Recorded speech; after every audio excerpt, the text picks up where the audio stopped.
जीवन मूल्यवान। कथा सागर है ये जीवन मूल्यवान, 9 रसों से है भरा मुक्ति द्वार धरा। कथा सागर है ये जीवन मूल्यवान।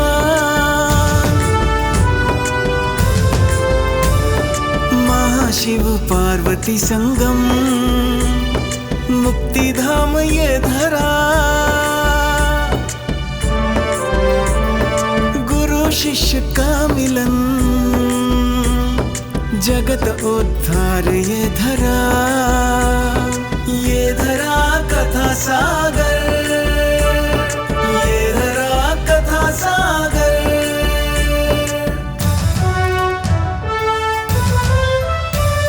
सत्य का विजय असत्य पर, मार्गदर्शन भरी धरा। देव दानवों को प्यारी, भक्ति की शक्ति से भरी ये धरा। ये धरा कथा सागर, ये धरा कथा सागर। कथा सागर है ये जीवन मूल्यवान, 9 रसों से है भरा मुक्ति द्वार धरा। कथा सागर है ये, कथा सागर है ये, कथा सागर है ये, कथा सागर है ये।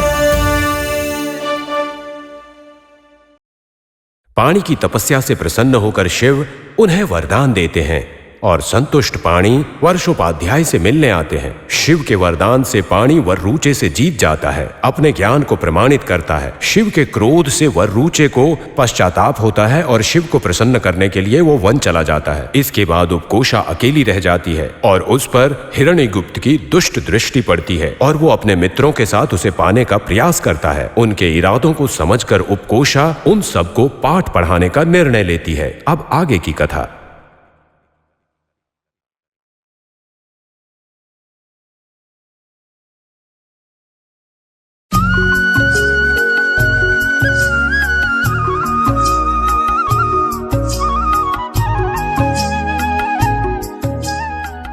महाराज को प्रणाम। हमारे पंडित वर्य वर्रुचे की पत्नी उपकोषा आपको मिलकर उनके कष्ट आपके सामने प्रतीत करना चाहती है महाराज। उन्हें बुलाइए। जैसी आज्ञा।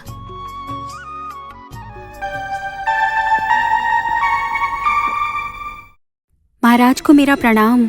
आप कौन? मैं पंडित वरुचि की पत्नी हूँ। पंडित वर्य की अर्धांगिनी हो आप? आपका यहाँ आना कैसे हुआ माँ? आपके आने की वजह क्या है? हमें पंडितों पर, विद्वानों पर, गायकों पर अत्यंत गौरव है। आपकी समस्या क्या है बताइए। महाराज, मेरी मनोदशा बताने के लिए मेरे पास कुछ भी शब्द नहीं बचे हैं। इस समस्या के विषय में आपके पास आने के लिए क्षमा कीजिए। एक स्त्री के मान सम्मान की और आपके वंश की प्रतिष्ठा का विषय है। क्या कहा? एक स्त्री के गौरव की, राज्य की मर्यादा की और मेरे वंश की प्रतिष्ठा की बात है माँ। मुझे बताइए, अपने प्राणों को संकट में डालकर एक स्त्री का सम्मान बचाऊंगा। वो बिना संदेह के बताइए माँ। मेरे राज्य की मर्यादा की और मेरे वंश की प्रतिष्ठा की बात है माँ।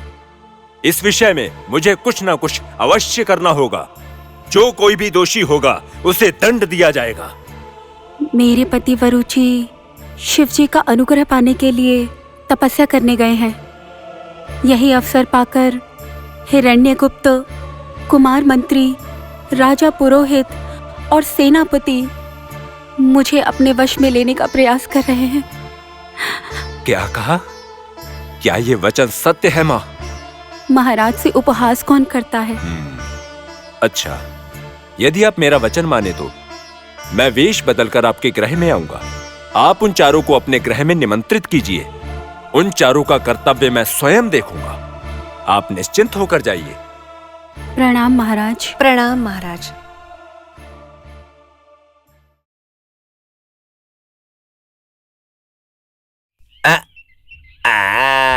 मगध हीरा हिरण्यगुप्त जी, मेरा प्रणाम स्वीकार कीजिए। कौन? अभिषा, मेरे सपनों की राजकुमारी उपकोषा मेरी सखी ने क्या कहा बताओ ना। मेरे साथ मिलन के लिए वो मान गई हैं क्या? मेरे जीवन को सुंदर बनाने के लिए तैयार हैं क्या? हंसते हुए गिरे हुए मोती को उठाने के लिए कहा है क्या? क्या बोला है बताओ ना अभिषा, मेरी प्रिय सखी मुझे बुला रही है क्या? हाँ, आने वाली है हिरण्यकश्यप जी।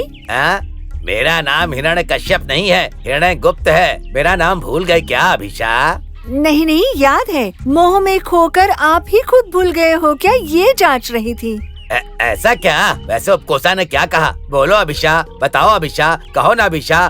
बुलाया है, उनके घर आने का संदेश भी भेजा है। कब आ जाऊँ? कब आ जाऊँ मैं बताओ ना। अभी समय है, वो भी दिन में। आहा, ये संभव नहीं है। फिर कब?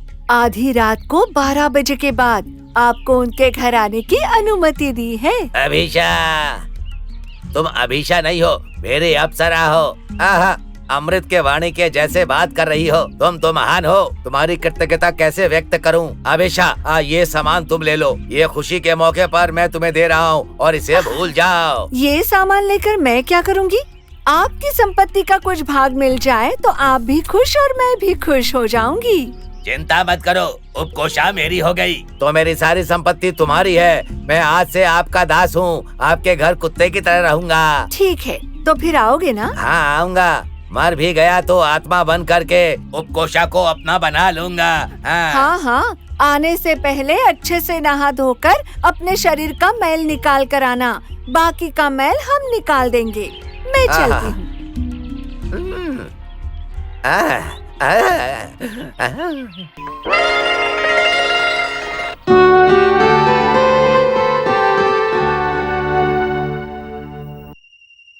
अमीषा, आ गई तुम? मैं रात दिन तुम्हारे आने की प्रतीक्षा कर रहा था, जानती हो तुम? जानती हूँ। तो आने में इतनी देर क्यों लगी?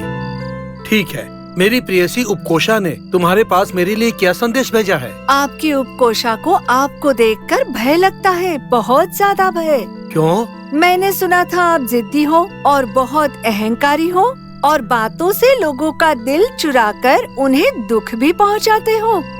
बताइए, क्या वो सच है? अच्छा, वो तो मैं अपनी सभा के सामने हूँ, प्रेयसी के सामने नहीं। ये बात जाकर उसे बताओ। एक बात और, क्या राज्य का राजा बहुत ही मंदबुद्धि है? युद्ध करने से डरता है? ये राज्य कभी न कभी मेरे हाथों में आएगा ही, ये भी जाके उसको बताओ। ये तो मैंने बताया है। बताया है क्या? क्या कहा उपकोषा ने? आज रात को उनके घर आने के लिए आपको संदेश भेजा है। आपके साथ एकांत में समय बिताना चाहती है। बस, ये बात बहुत है। मेरा हृदय भर गया है। मेरी प्रेयसी के साथ एकांत में समय बिताने के लिए मैं आऊंगा। बता दूंगी। अब मैं चलता हूँ। बताऊंगी, आओ तो सही। छी!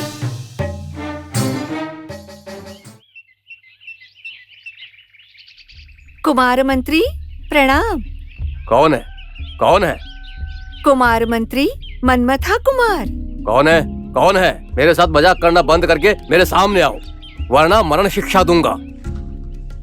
हाँ हाँ, अभी आती हूँ। मैं तो आपके लिए मेरी माता उपकोषा की तरफ से संदेश लेकर आई हूँ। अभिषा, तुम मेरे आमंत्रित के बिना ही तुम मेरे पास आ गई हो, अर्थात मेरे लिए अच्छी ही सूचना होगी।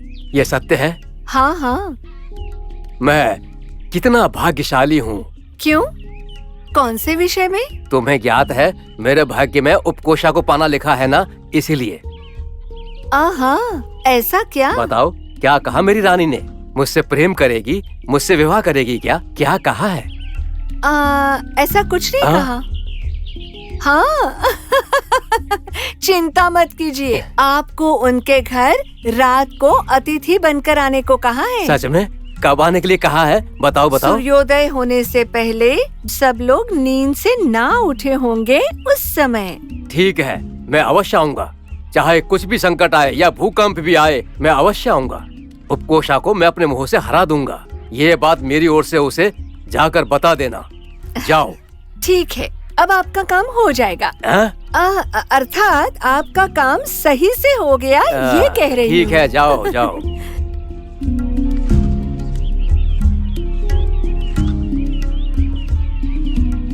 महाज्ञानी राजपुरोहित को मेरा प्रणाम। ठीक है। तुम्हारे आने की वजह अद्भुत सौंदर्य रानी, चाल में ढाल में सौंदर्य को छुपा कर रखने वाली, इस भूलोक में हमारे सामने अवतार लेने वाली रंभा, उर्वशी, मेनका, थिलोत्थामा से भी उच्च उपकोषा का संदेश लेकर आई हो। मुझे तो लगा था आप सिर्फ चेहरे को और हाथ की रेखा को देखकर भूतकाल, वर्तमान काल और भविष्य काल ही बता सकते हो, पर मुझे अभी ये पता चला कि सारी कला में से श्रृंगार कला में अत्यंत ज्ञानी होने वाले महाकवि हैं आप। अपनी रानी की तरह तुम भी पुरुषों को मीठे मीठे बोलों से अपने वश में कर लेने वाली एक मधुर कन्या हो। ठीक है, तो फिर आपको मेरे माँ जी का संदेश समझ में आ गया है ना? उसका स्वीकार करके आप जरूर आएंगे ना? आऊंगा, अवश्य ही आऊंगा। आपकी माता श्री ने मुझे किस समय के लिए निमंत्रण भेजा है? आज रात को अंधेरा होने के बाद, रोशनी होने से पहले, गहरा कोहरा होने के बाद, चोर की तरह, भूत की तरह छुप छुप कर आने को कहा है उपकोषा जी ने। आओगे ना? अवश्य आऊंगा। मुझे चाहे महाराज जो भी कार्य सौंपे वो छोड़कर तुम्हारी माता श्री के पास अवश्य आऊंगा। उपकोषा को बता दो, जाओ। आ जाना।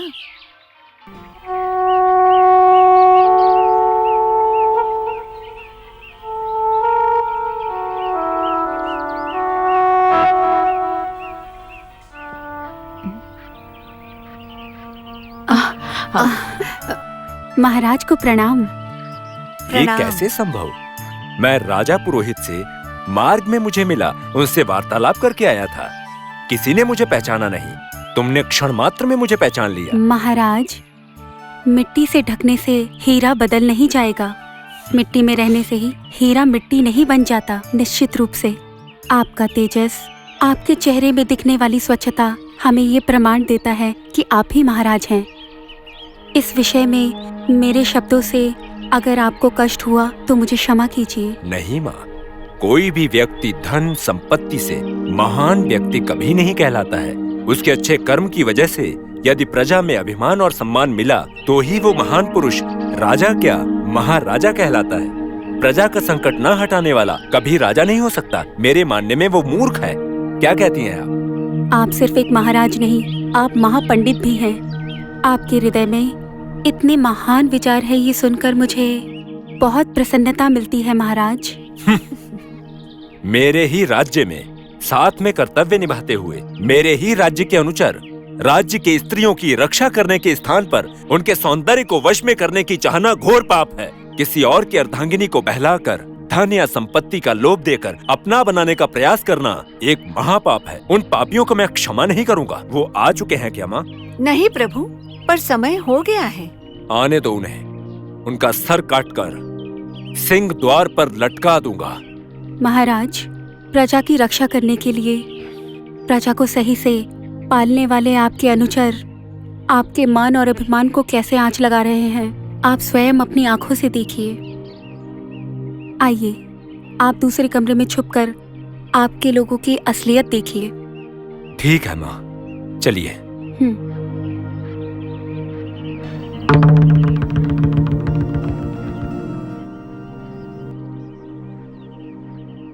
माँ जी, अभिषा, उनके आने का समय हो गया है। एक केक को अंदर भेजती रहो। ठीक है। ओह, कुमार मंत्री जी, आइए आइए, आपका स्वागत है। अंदर आइए। मैं बहुत भाग्यशाली हूँ, मुझे तुम्हारा प्रेम मिला है। इतनी शीघ्रता मत करो, आपको इस समय आने के लिए नहीं कहा है अभिषा।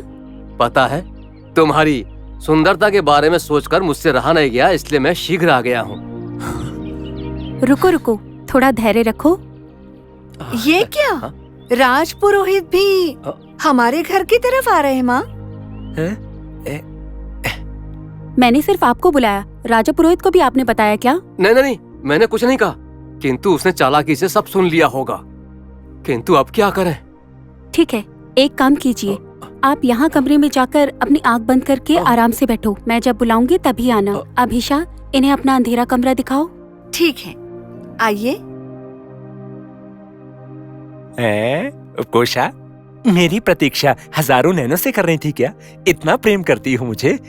वैसे आप आने से पहले नक्षत्र, समय, मुहूर्त सब कुछ देखकर आए हो क्या? हाँ, सब कुछ देख लिया है। अति दिव्य मुहूर्त है। मेरी तरफ से तुम्हारे लिए उपहार है। जरा रुकिए तो, आपको तो हर चीज की शीघ्रता है। माँ जी, सेनाधिपति भी इसी तरफ आ रहे हैं। आपने उनको भी साथ आने को बोला? नहीं, मैं क्यों बुलाऊंगा? मैंने नहीं बुलाया, मुझे आते समय देख लिया होगा। ऐसा करो, उसे कुछ ना कुछ बोलकर यहाँ से भेज दो। तब तक मैं यहीं कहीं पर आप कमरे में छुप जाइए। अति उत्तम। अभिषा, चलो। चलिए।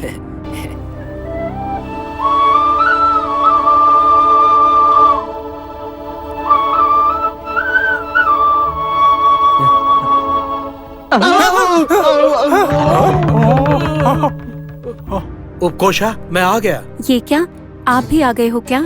आपको तो मैंने मध्य रात्रि में आने के लिए कहा था ना। पता है, मुझसे रहा नहीं गया तो मैं शीघ्र आ गया। हाँ, कष्ट तो हो रहा है मुझे। मैं इस समय शिव की पूजा करती हूँ। माँ जी, हिरण्यगुप्त भी इसी तरफ आ रहे हैं। उपकोषा। हे भगवान, अब क्या करें? उसको मारकर उसके शव को कौवों को खिला दूंगा। नहीं, क्रोधित मत होना। ऐसे समय में क्रोध में रहना कदापि उचित नहीं है। अभिषा, सेनापति जी को अंदर कमरे में ले जाओ। अंदर कमरे में? परंतु क्यों? चोर की तरह छुपने के लिए। छुपना पड़ेगा? हाँ, जाइए। ठीक है, चलो। चलिए।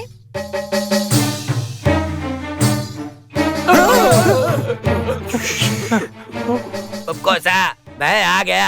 आइए। नगरपालक महाशय का हमारे घर में हृदय से स्वागत है। आइए। सुनो उपकोषा, मुझे तुमसे बहुत प्रेम है। सुनो, अगर तुम मेरी बन जाओगी तो मेरी सारी संपत्ति तुम्हारी हो जाएगी। भरोसा करो, वचन देता हूँ। मैं अपने वचन से बदलने वाला नहीं हूँ। वो ठीक है, पर मैं आपसे एक सवाल करूँगी, आपको जवाब देना पड़ेगा। पूछो उपकोषा, तुम तो मेरी हो रही हो, तुमसे कुछ भी नहीं छिपा सकता। चलो पूछो। सुनिए, मेरे पति वररुचि ने घर के सामान की व्यवस्था के लिए आपके पास कुछ धनराशि देकर रखी थी क्या? अरे, तुम्हारा पति वररुचि तो बहुत भोला है। जंगल में तपस्या करने से पहले जाते समय उसने मुझे कुछ धन दिया था, क्योंकि हर महीने अगर तुम्हें भेजता रहता तो तुम मेरी थोड़ी ना हो जाती। इसीलिए मैंने झूठ बोला कि मुझे नहीं दिया। झूठ बोलने के कारण ही तुमने मुझे यहाँ बुलाया, नहीं तो मैं यहाँ पर कैसे आ सकता था। इसीलिए देखो उपकोषा, तुम मेरी हो, सामान की चिंता बिल्कुल मत करो, मैं सब संभाल लूंगा। महाराज, आप इतना घोर पाप कर रहे हो तुम। तुम्हारे टुकड़े यदि कौओं को खिलाए जाए वो भी पाप नहीं होगा। महाराज, मुझे क्षमा कर दीजिए। तुम्हें क्षमा किया जाए। अभिषा, उन 3 धूर्तों को यहाँ लाओ।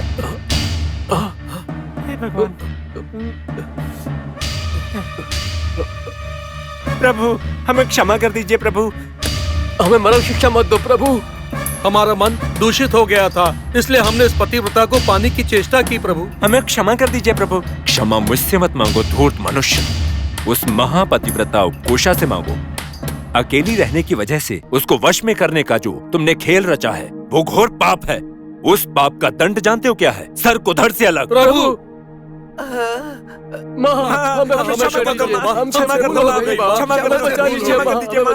क्षमा कर दीजिए।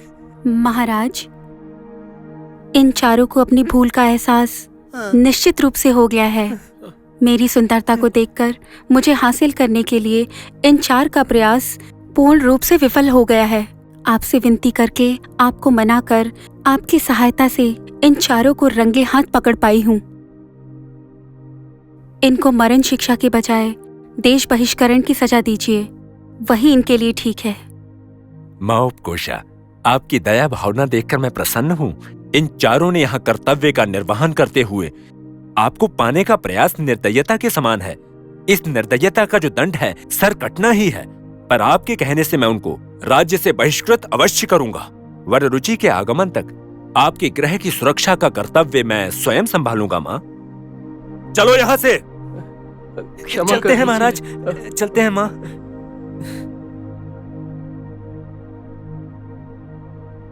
महाराज, हर राजा दयालु स्वभाव के होते तो किसी भी राज्य में किसी अबला पर इस तरह का संकट नहीं आता। आपकी सहायता के लिए मैं हमेशा आपकी ऋणी रहूंगी। माँ, एक और बात है, वररुचि के आगमन के बाद उन्हें राज्य के प्रधानमंत्री के पद पर नियुक्त करने का निर्णय लिया है। उनके आगमन की प्रतीक्षा करता रहूंगा। अब मैं प्रस्थान करूं? प्रणाम महाराज। प्रणाम।